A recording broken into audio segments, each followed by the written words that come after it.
12ویں arts اور science کے عزیز طلباء و طالبات،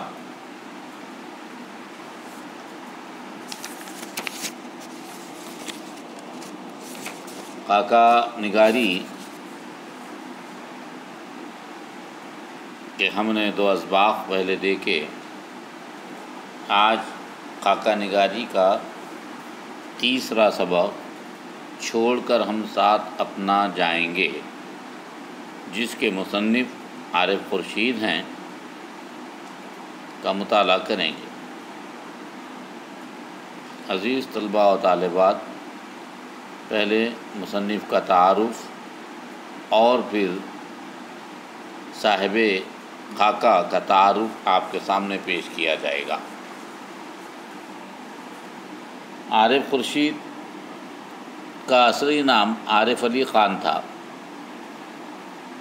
وہ 1 دسمبر 1950 کو اورنگ آباد میں پیدا ہوئے۔ انہیں مطالعے کا بچپن ہی سے شوق تھا، جو دھیرے دھیرے لکھنے میں تبدیل ہوتا گیا۔ عارف خورشید نے افسانچے، ناول، خاکے، تبصرے، غزل، تسلیسات وغیرہ اصناف میں طبع آزمائی کی۔ وہ ایک اچھے آرٹسٹ بھی تھے، اسی لیے اپنی کتابوں کے ٹائٹل خود بناتے تھے۔ آکاش وانی سے بھی ان کے افسانے اور انشائیے نشر ہوئے۔ انہوں نے کئی ادبی سیمیناروں اور مشاعروں میں شرکت بھی کی۔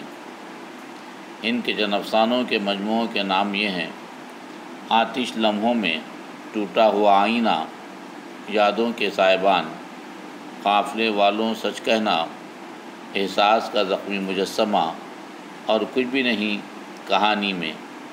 ان کے علاوہ تنظیم کثیر رنگی اور رنگ امتزاج ان کے خاکوں کے مجموعے ہیں۔ 22 ستمبر 2019 کو ان کا انتقال ہوا۔ عزیز طلباء و طالبات، مصنف کا انتقال ابھی حال ہی میں اورنگ آباد میں ہوا۔ عارف خورشید صاحب، جو چھوڑ کر ہم ساتھ اپنا جائیں گے، خاکے کے مصنف ہیں۔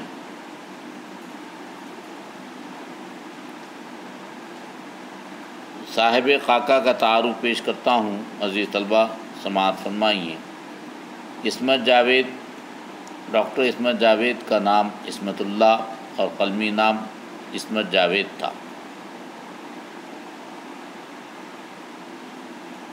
وہ 2 اگست 1932 کو پیدا ہوئے۔ ان کی تعلیم و تربیت بہت عمدہ ماحول میں ہوئی۔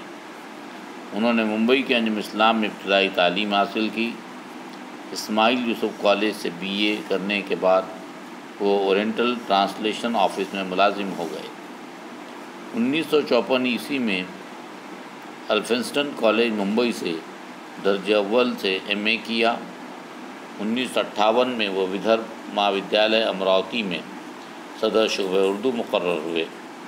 1967 عیسوی سے 1980 تک اورنگ آباد کے گورنمنٹ کالج میں صدر شعبہ اردو، فارسی اور مراٹھواڑہ یونیورسٹی میں اردو کے پروفیسر انچارج اور ریسرچ گائیڈ بھی رہے۔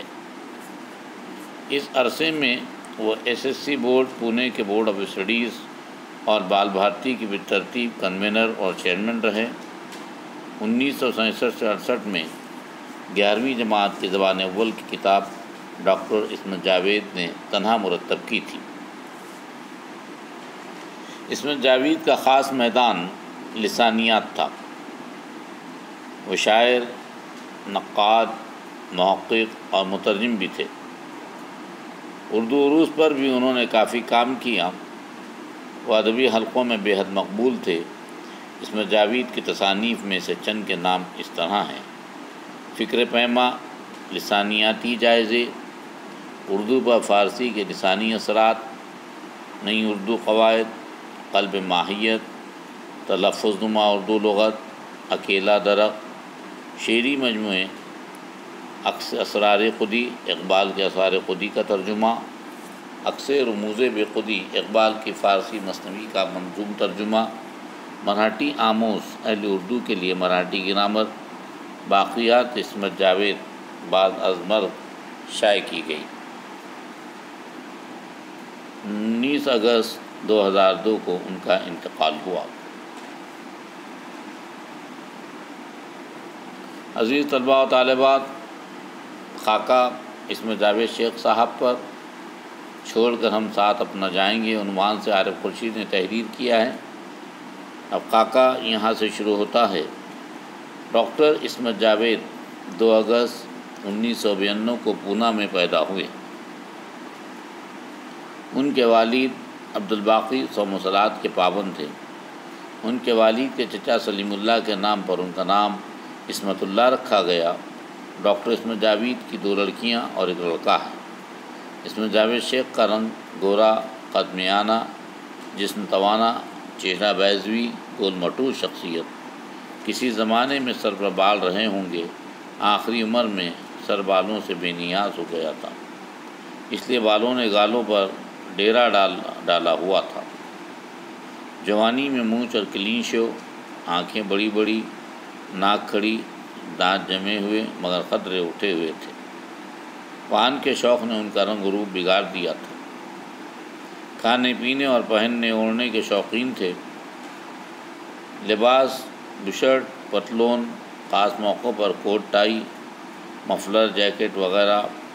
آواز شخصیت سے میل نہیں کھاتی تھی۔ نماز کی پابندی پیشانی پر لکھی تھی۔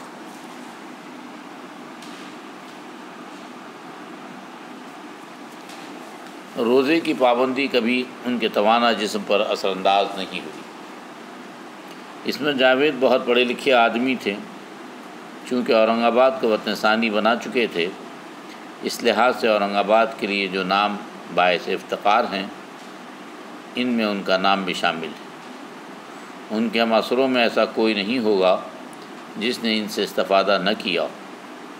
سبھی ان کی عزت کرتے تھے، ان کی قابلیت کے دل سے قائل تھے۔ کباڑی پورے میں واقع ان کے دولت کدے کا نام پھول بند تھا۔ غریب خانِ جاوید بے نوا ہی سہی، نہیں مقام سکو کوئی پھول بند کی طرح۔ اورنگ آباد دکن کی اردو ادب کے لیے زرخیز زمین اور یہاں کی ادبی خوشبو سے معطر فضا ڈاکٹر عصمت جاوید شیخ کی پہلی کتاب فکر پیما، جو 1971 میں شائع ہوئی کی اشاعت کا سبب بنی۔ پھر ان کی کتابوں کے فہرست میں 25 کتابیں درج ہو گئیں۔ اگر آپ کو مکمل اردو ادب پڑھنے کی مہلت نہ ملی ہو تو ولی اورنگ آبادی سے آج تک پڑھ لیجیے۔ اگر اتنا وقت بھی مہیا نہ ہو تو ڈاکٹر عصمت جاوید شیخ کی کتابوں کا مطالعہ زبان ادب کو سمجھنے کے لیے کافی ہے۔ بلا مبالغہ کہا جا سکتا ہے کہ ولی و سراج کی سرزمین کی لاج رکھنے والوں میں عصمت جاوید شیخ کا نام سر فہرست ہے۔ فنکار اکثر لاپرواہ اور لاابالی ہوتے ہیں۔ ان سے تحقیق و تنقید، زبان ادب کے اسرار و رموز، لغت وغیرہ پر کوئی کام نہیں ہوتا۔ عصمت جاوید کا کمال یہی ہے کہ وہ ایک اچھے نثر نگار بھی تھے اور اچھے شاعر بھی۔ ان کا شعری مجموعہ اکیلا درخت اس بات کا ثبوت ہے۔ انہوں نے افسانے بھی لکھے۔ ایسی مثالیں کم ملتی ہیں۔ میں نے اکثر شاعروں کو دیکھا کہ وہ نثر کا ایک صفحہ مشکل سے لکھ پاتے ہیں اور تحقیق و تنقید انہیں بخار میں مبتلا کر دیتی ہے۔ اس بات سے انکار نہیں کیا جا سکتا کہ اکیلا درخت پر عالمانہ شاعری کے پکے پھل لٹک رہے ہیں۔ اس میں عربی، فارسی کے نامانوس تراکیب سے شعوری احتراز کی مثالیں مل جاتی ہیں۔ عصمت جاوید کی شاعری دل کی کم و دماغ کی زیادہ ہے۔ اس میں آمد کی سرگوشی کم اور آورد کا شور زیادہ سنائی دیتا ہے۔ اورنگ آباد دکن آ کر ادب میں سرخرو ہونے والوں کا سلسلہ بابا اردو مولوی عبدالحق سے شروع ہو کر مجید بیدار تک پہنچتا ہے۔ ڈاکٹر عصمت جاوید شیخ اور ڈاکٹر مجید بیدار میں بہت سی باتیں مشترک ہیں۔ مثلا دونوں اورنگ آباد کے نہیں ہیں، دونوں کا تعلق پونا سے رہا ہے اور دونوں ریسرچ گائیڈ ہیں۔ دونوں نے صرف ذہین طلباء کو پی ایچ ڈی کرنے دی۔ عصمت جاوید اور مجید بیدار دونوں بخل کی حد تک کفایت شعر۔ شاہ حسین نہری کی پہلی کتاب شب آہنگ کا پیش لفظ عصمت جاوید شیخ نے لکھا تھا۔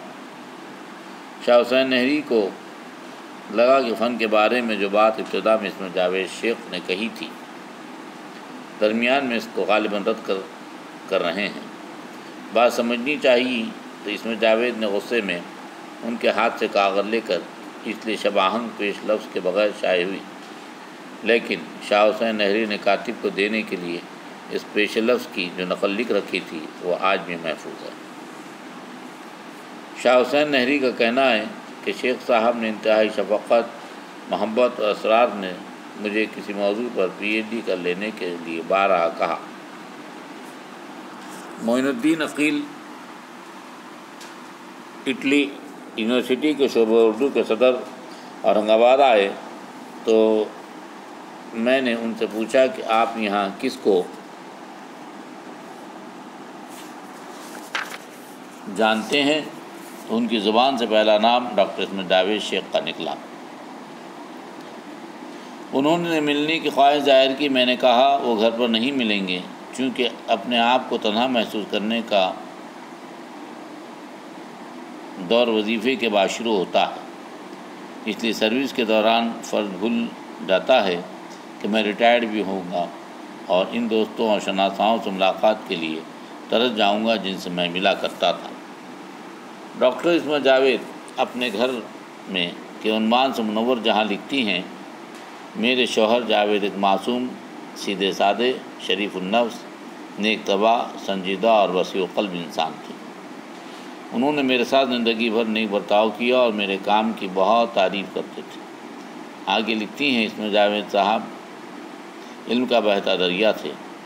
وہ جو بھی مضمون لکھتے ڈوب کر لکھتے تھے۔ اورنگ آباد میں انہوں نے 35 سال گزارے۔ اس درمیان انہوں نے جتنا سیکھا اس سے زیادہ پڑھایا۔ ان کا تخلیقی رجحان ابتدا ہی سے نمی رویم براہی کے کارواں رفتاس کی طرح رہا۔ وہ قناعت پسند تھے، لیکن حق کے حصول کے لیے کسی قسم کی مصالحت کے لیے تیار نہیں ہوتے تھے۔ وہ مجلسی آدمی نہیں تھے، بہت کم گو اور بحث مباحثے سے دور رہنے والے۔ انہوں نے اپنی شخصیت کا قد اونچا کرنے کے لیے کسی بڑی شخصیت کو بیساکھی کے طور پر استعمال نہیں کیا۔ وہ انشا پرداز، شاعر، نقاد، ماہر لسانیات، مترجم اور بہت اچھے معلم تھے۔ وہ کئی زبانوں کے ماہر تھے، جن میں اردو، فارسی، عربی، ہندی، مراٹھی اور انگریزی شامل ہیں۔ پروفیسر عبدالستار دلوی اپنے مضمون ڈاکٹر اسمت جاوید کی ترجمہ نگاری اور زباندانی میں لکھتے ہیں، اسمت جاوید صاحب کا اورنگ آباد کے گورنمنٹ کالج میں تبادلہ روشنی کی کرن ثابت ہوا اور انہوں نے یہاں آ کر علمی فتوحات حاصل کی۔ اسمت جاوید صاحب بہت اچھے شاعر تھے، مطالعہ وسیع تھا، تنقید سے دلچسپی تھی، مگر زبان و بیان کے بارے میں ان کا طرز فکر روایتی تھا۔ وہ زبان کے تعلق سے جدید لسانیات کے اصولوں اور انداز فکر سے ہمیشہ مجھ سے اختلاف کرتے رہے۔ یوں بھی عمر میں ان سے چھوٹا تھا، اس لحاظ سے بھی مجھ سے اختلاف کرنا ان کے لیے جائز تھا۔ وہ صدر شعبہ تھے، اپنے جونیئرز کی باتوں سے اختلاف کرنا اور اپنے علم کا اظہار کرنا ان کا مزاج تھا، مگر آہستہ آہستہ انہوں نے بھی لسانیات پر چند بنیادی کتابوں کا مطالعہ کرنا شروع کیا۔ ان کی لسانیات سے دلچسپی کا یہی پس منظر ہے، وہ اب مشرب و لسانیات ہو گئے ہیں۔ زبان خلق و نقار خدا سمجھو کہتے ہیں کہ ان کی ذات سے ہر کسی کو فائدہ پہنچا، وہ اپنے آپ سے خود بھی مستفید ہوتے رہے، وہ ہر اس شخص سے رابطے میں رہے جس سے کام ہوتا اور جن سے کام نہ بھی ہوتا۔ آخری زمانے میں بڑی مایوسی کی گفتگو کرتے تھے۔ زندگی کے آخری چند دن رہ گئے تھے، میں اور شاہ حسین نہری ان کی عیادت کے لیے گئے۔ ان کی حالت دیکھ کر شاہ حسین نہری رونے لگے، میری آنکھیں بھی نم ہو گئیں۔ انہوں نے بہت پرسکون لہجے میں کہا، روئیے مت، روئیے مت، وہی ہوگا جو منظور خدا ہوگا۔